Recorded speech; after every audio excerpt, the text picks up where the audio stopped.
Drinking water is available to all the refugees, though they still need some way to store it once they get it back to their huts.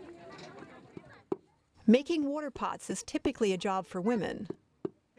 First, Fatima prepares a place to work, then kneads the clay.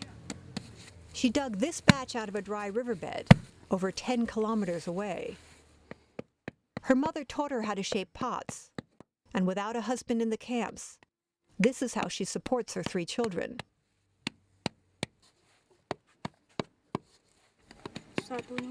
It takes about an hour to shape a single pot, including the occasional break.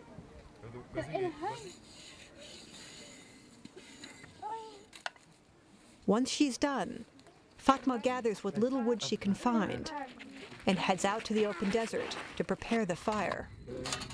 The extra stones help keep in the heat. No matter how carefully she packs it, the wood chips come up short. So she adds dried cow manure, scavenged from the local Arab herders.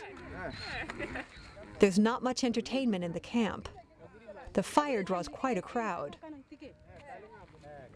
The pot is only fired once, which means it's porous. The water gradually leaks through. This acts as a natural air conditioning and keeps the contents cool. Fatima will feed the fire until well after dark. All that work, and they sell for less than $2 each.